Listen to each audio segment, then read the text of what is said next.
Olá! A Igreja Batista da Graça disponibiliza as suas mensagens e reflexões nas plataformas digitais.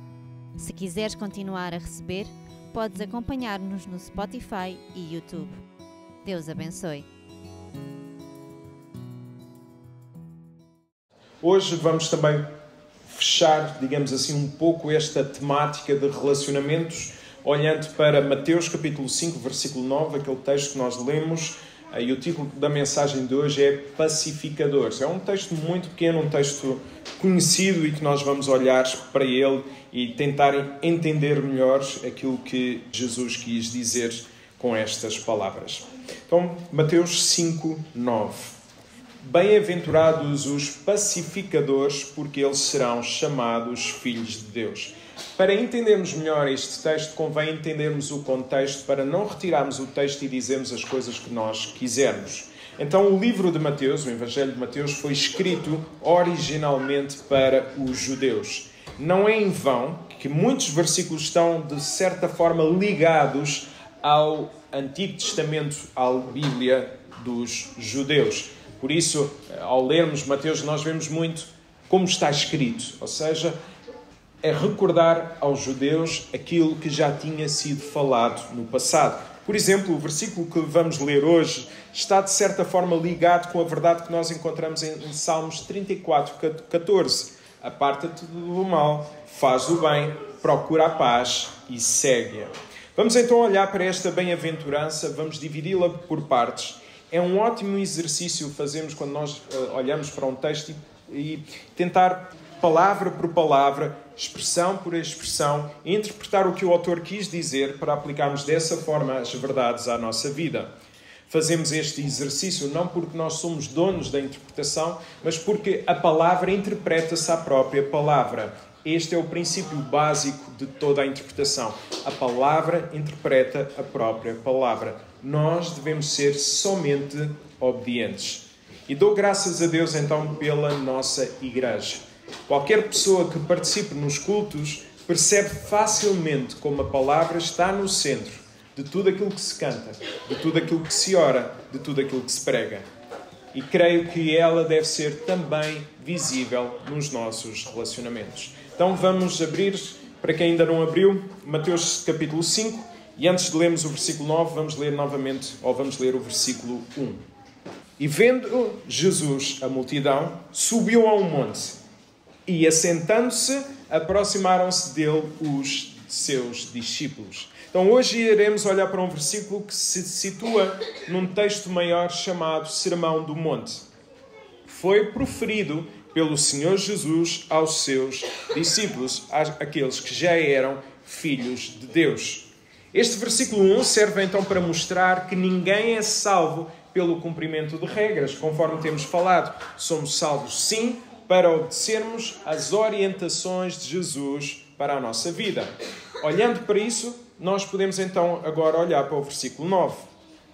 Bem-aventurados os pacificadores, porque eles serão chamados filhos de Deus. Então a primeira palavra, bem-aventurados, esta palavra significa felizes, abençoados.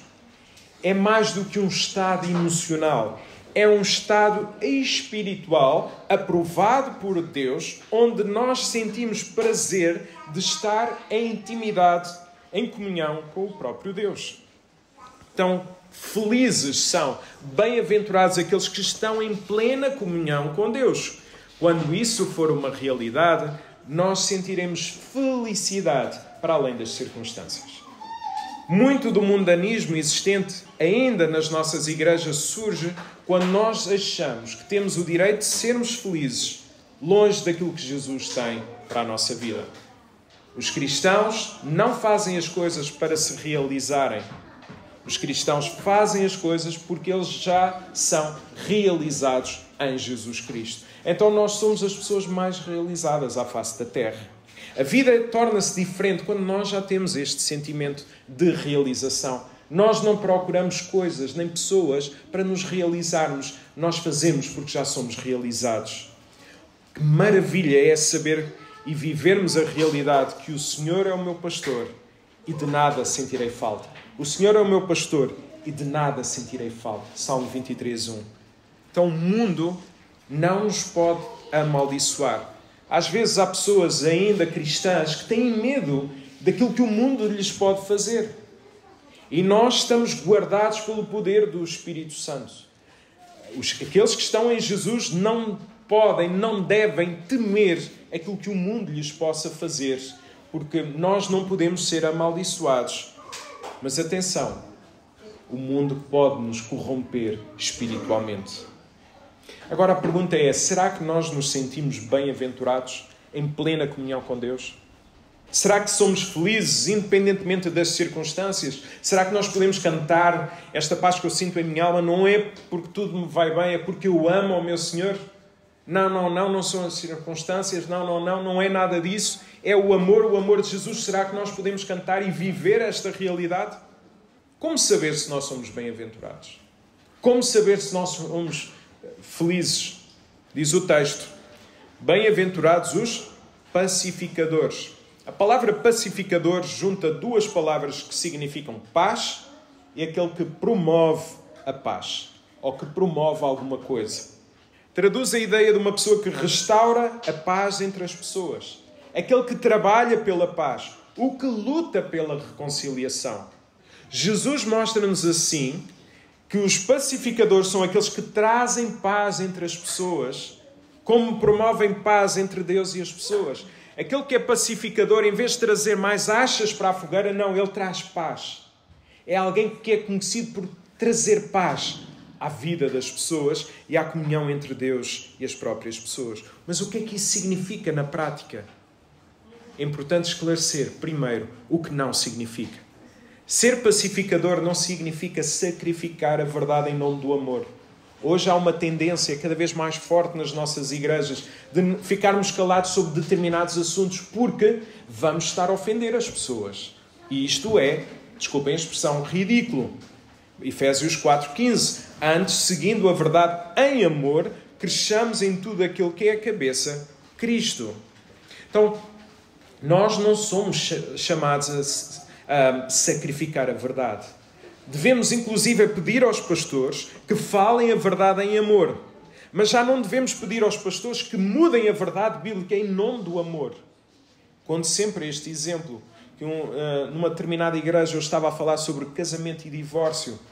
E houve uma irmã que me pediu para eu me calar, porque havia alguém que estava a passar por um processo de divórcio e que mais valia eu estar calado. E eu continuei a ensinar a lição. E no fim eu disse-lhe, com o devido amor, acho eu, mas disse àquela irmã, por favor, nunca mais me volte a dizer o que eu devo ou não devo falar numa igreja. Se me provar que aquilo que eu estou a dizer está errado, eu aí modifico. Agora, não me vai dizer, nem a irmã, nem ninguém, o que eu devo ou o que eu não devo falar num púlpito. Só Deus é que tem essa autoridade. A igreja pode dizer se eu estou a pregar a verdade ou a mentira, mas não tem poder para dizer há coisas que podes falar e há outras coisas que não podes. Não é em vão que John Stott disse que a unidade da igreja não pode ser encontrada à custa da verdade. Não há ninguém unido que coloque a verdade de lado, porque mais dia, menos dia, se não for a verdade a unir-nos, qualquer problema vai-se trazer divisão à igreja.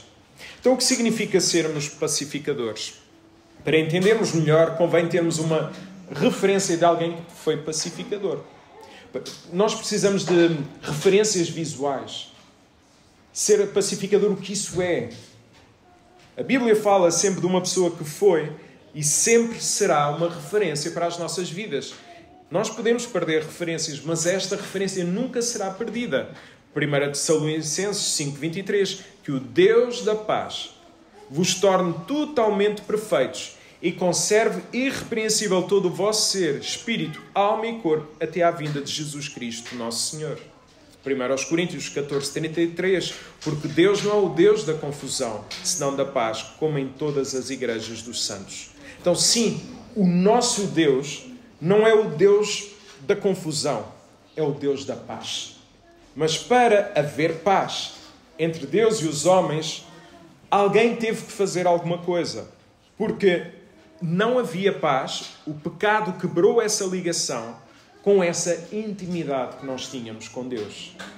E é precisamente por ser o Deus da paz que teve a iniciativa de restabelecer a paz entre Ele e a humanidade por meio do seu Filho Jesus.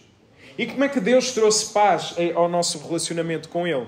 João 3,16. Porque Deus amou o mundo de tal maneira que deu o seu Filho unigênito para que todo aquele que nele crê não pereça, mas tenha a vida eterna. E Deus não deu o seu Filho de uma forma qualquer.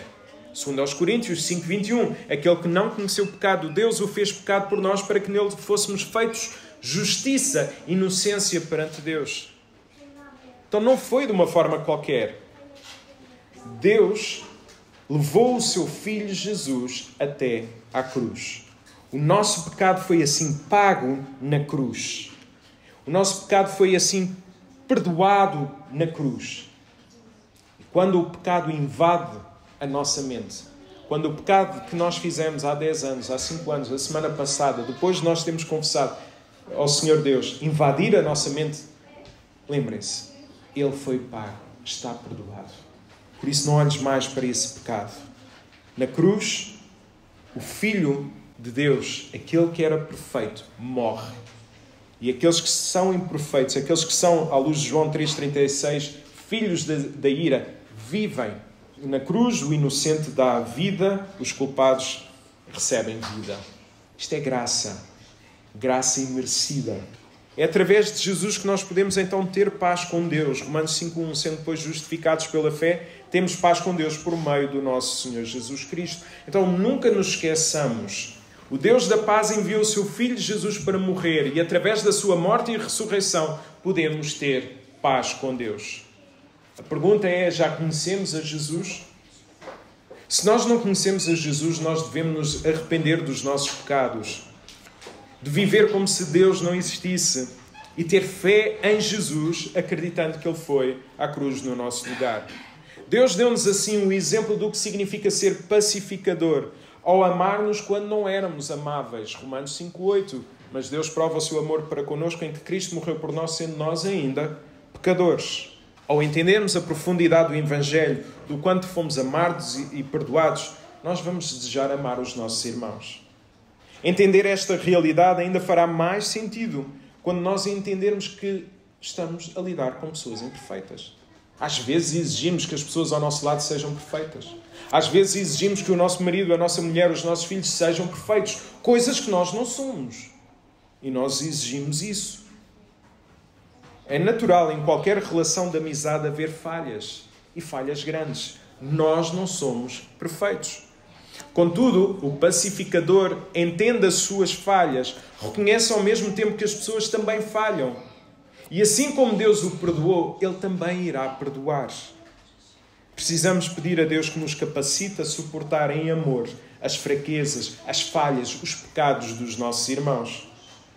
Poderão pensar, Jonatas, mas há pessoas que eu não consigo amar. Há pessoas que falharam comigo e eu não consigo amar. Voltei a um sítio especial para a minha vida e pude ouvir novamente as mesmas queixas de algumas pessoas. Aquela pessoa, Jonatas, há 30 anos fez-me isto e vivem rancorosas. Onde é que está o amor de Deus? Onde é que está a presença do Espírito Santo? Onde é que essa pessoa é pacificadora? Nós precisamos ser pacificadores. Se Deus nos perdoou, nós não podemos ter a ousadia de não perdoar. Seremos ousados, seremos arrogantes. Dizer que somos perdoados e depois não entregamos o perdão.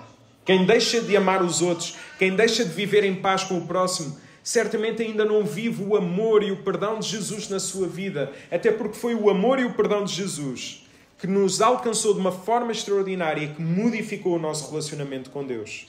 E nós entendemos esta maravilha, seremos transformados pouco a pouco. Por isso, eu acredito e reafirmo, só é possível haver paz entre os homens quando os homens viverem em paz com Deus. Se estiveres a ter problemas nos teus relacionamentos e se de facto houver alguma responsabilidade na tua parte, só irás conseguir viver em paz quando estiveres em paz com Deus. Não há outra forma. Todas as igrejas são compostas por pessoas imperfeitas. Sabermos disto, então, ajuda-nos a termos um relacionamento com compromisso uns com os outros. Qual a razão de falharmos, então, muitas vezes em sermos pacificadores? Qual a razão de mostrarmos rancor quando nos magoam em vez de trazerem paz? Quando ferem a nossa dignidade? Quando atingem aqueles que nós mais amamos? A pessoa rancorosa esquece que a sua dignidade diante de Deus foi adquirida por Jesus. A dignidade que nós temos diante de Deus foi adquirida por Jesus, não é algo inerente a nós. Por isso, como dizia um pastor de quem eu admiro muito, nós não temos dignidade para ficarmos indignados com alguém. Só Jesus teria ou tem dignidade para ficar indignado. No entanto, em vez de escolher ficar indignado pelas nossas vidas, Ele morreu por nós. Qual o nosso direito à indignação quando alguém teve que morrer por nós? Como é que nós nos atrevemos a ficar indignados com alguém quando o perfeito deu a sua vida por nós? A sua dignidade foi ali colocada em causa na cruz, para que nós, indignos, tivéssemos dignidade diante de Deus. Os relacionamentos quebrados, toda a nossa irritação na nossa vida, são a evidência que nós precisamos de Jesus nas nossas vidas. Estão aí a chegar as férias, alguns já foram de férias, outros vão de férias, e as férias muitas vezes são momentos onde a família está junta, mas onde a irritação chega. Porque estamos juntos, não estamos já habituados a estar 24 sobre 24 horas. A acordarmos e íamos até ao fim do dia com a nossa mulher, com os nossos filhos, com a nossa sogra, vou estar uma semana com ela, mas não estamos habituados a estar tanto tempo. E esses sinais de irritação, esses sinais de indignidade, ou melhor, esses sinais de falta de paz que nós às vezes temos, são a evidência de que nós precisamos de Jesus nas nossas vidas. Então olhem para esses momentos de irritação e lembrem-se, precisamos de Jesus. A ausência de paz nos relacionamentos não acontece porque temos incompatibilidade com as pessoas. Acontece quando nós temos dificuldade em submeter o nosso eu a Deus. O Evangelho levar-nos a vivermos em paz uns com os outros. Este versículo faz sentido porque não é natural vivermos em paz com as pessoas. O que é natural no ser humano é viver em confusão, em guerra. Então um pacificador absorve as palavras que o magoam, não responde na mesma medida, perdoa aos outros os seus atos sem qualquer tipo de rancor, não procura retaliar e não corta laços com as pessoas. Quando investimos tempo nas pessoas, nós estamos a servir. Mesmo que as pessoas desapareçam a Deus, seja por que razão for, embora custe, não é tempo perdido. E, meus irmãos, eu sei daquilo que falo, como vocês possivelmente também saberão. Como pastor, nós investimos muito tempo das nossas vidas com as pessoas. Ligam-nos, como qualquer pessoa deve ligar quando está a precisar. Nós vamos, seja à meia-noite, respondemos telefonemas a qualquer hora do dia. E depois as pessoas, por qualquer motivo, desaparecem. E faz-nos pensar, vale a pena continuar a investir no Daniel, vale a pena continuar a investir no Fabiano, na Andreia, na Tininha, vale a pena investir nas suas vidas? Porquê que me vou desgastar se elas daqui a um ano podem ir embora? Quando nós estamos a servir as pessoas, nós estamos a servir a Deus. Servir as pessoas é servir a Deus, elas não são nossas. Por isso devemos continuar a pedir a Deus para amar as pessoas que nos abandonaram, que divergiram de nós, que nos maltrataram. Porque se um dia se arrependerem, e nem tudo é pecado, ou quiserem regressar, irão saber que os nossos braços estão abertos para as receber. A verdade e o amor têm a andar de mãos dadas. Caso contrário, nós seremos um exército religioso, ou seremos políticos religiosos, ou estaremos só preocupados com a verdade, ou estaremos só preocupados com o amor. E uma pessoa pacificadora usa a verdade em amor na sua vida. Uma pessoa pacificadora também não levanta a voz, porque sabe que levantar a voz não produz a paz. Quando nós levantamos a voz, e contra mim falo com os nossos filhos, nós sabemos que é apenas uma ameaça. E por isso eles calam-se, porque estão diante de uma ameaça. No dia em que eles saírem da nossa casa, podemos levantar a voz, mas isso não vai... Eles depois seguem a sua vida. Levantar a voz nunca foi uma forma de resolver as coisas. Foi sempre uma tentativa de empurrar para a frente um problema. É essa a verdade que nós encontramos em Provérbios 15:11. A resposta branda desvia o furor, mas a palavra dura suscita a ira. Então, pais, Efésios, não provoqueis a ira aos vossos filhos. Quando as dificuldades surgem, o pacificador acalma as pessoas. Ouve, sabe conjugar o momento de falar e o momento de estar calado. Olha para Jesus, que nos deixou o exemplo, 1 Pedro 2, 21 a 23, porque para isto sois chamados, pois também Cristo padeceu por nós, deixando-nos o exemplo para que sigais as suas pisadas, o qual não cometeu pecado, nem na sua boca se achou engano, o qual, quando o injuriavam, não injuriava, e quando padecia, não ameaçava, mas entregava-se àquele que julga justamente. Qual é o nosso aroma? Qual o aroma que exalamos quando somos esmagados pelas pessoas? Quando somos esmagados pela própria vida? Teremos o aroma de Jesus ou de rancor? De Jesus ou de raiva? É muito fácil quebrar relacionamentos, chutar para as pessoas para um canto, como vimos no livro de Tito, desprezar as pessoas, que é aquilo que é mais tolerável nas nossas igrejas, porque o cristão não se irrita, mas o cristão despreza. Disparate. A irritação ou o desprezo é a mesma coisa.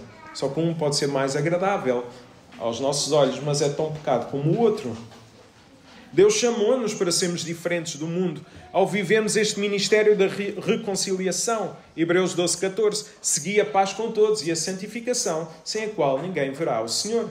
Quando vivermos esta realidade, o que é que vai acontecer? Reparem na parte final do versículo. Serão chamados filhos de Deus. Então, ao verem que nós somos pacificadores, pessoas de paz, vão nos chamar filhos de Deus.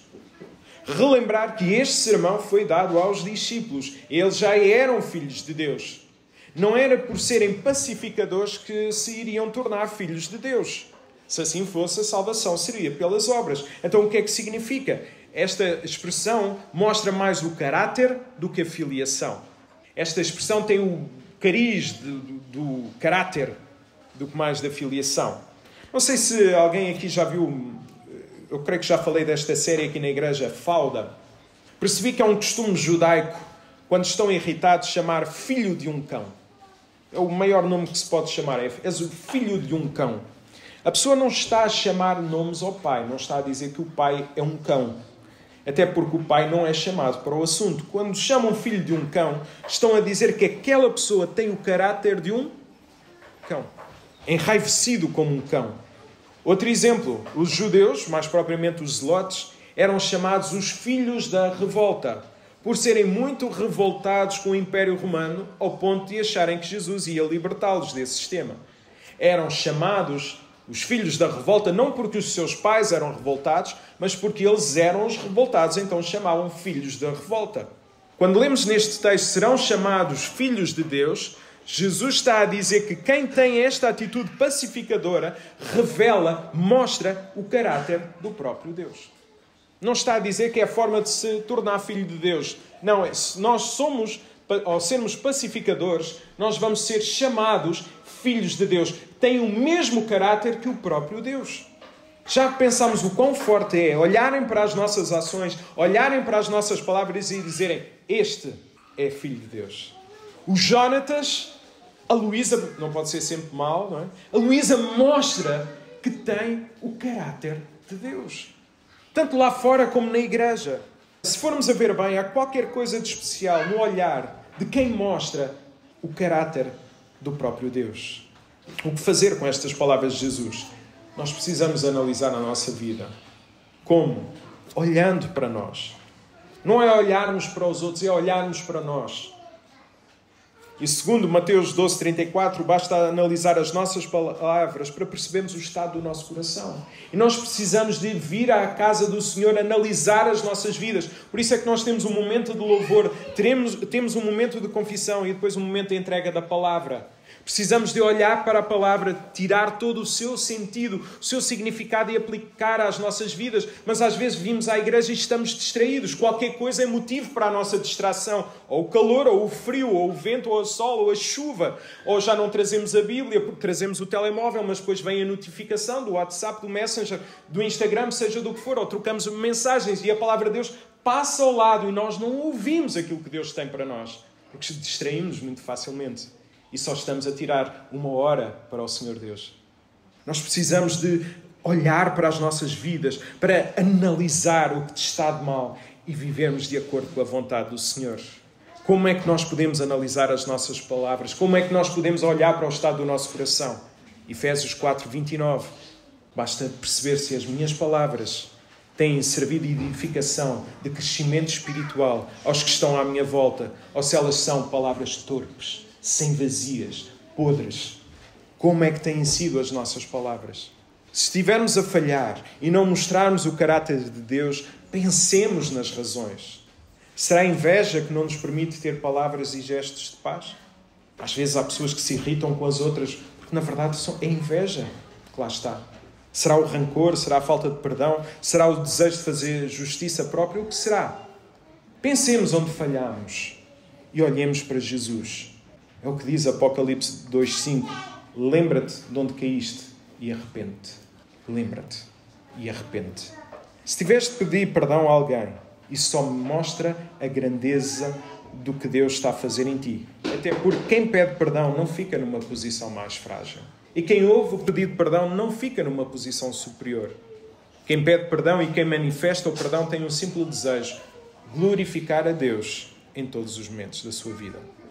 E a bênção de Deus estará com as pessoas que estabelecem a paz. Eu não tenho dúvidas. Afinal, é essa a promessa deste versículo. Bem-aventurados os pacificadores, porque eles refletem o caráter do próprio Deus. Que Deus toque nos nossos corações para vivermos a sua paz nos nossos relacionamentos, para que possamos fazer tudo de uma forma que glorifique a Deus, ao ponto das pessoas, quer na igreja, quer lá fora, possam dizer: este é filho de Deus. Este mostra o caráter de Deus. Ou então, perguntam-nos, como diz 1 de Pedro: estáis sempre prontos para responder com mansidão e temor a todo e aquele que vos perguntar qual a razão da esperança que há em ti. Será que as pessoas têm motivos para olhar para nós e perguntarem: porquê é que tu és diferente? Esperemos que possamos ouvir este tipo de perguntas. Esperemos que as nossas vidas deem motivos de questionamento às pessoas para perguntarem porque é que nós somos diferentes. Que o Senhor nos abençoe.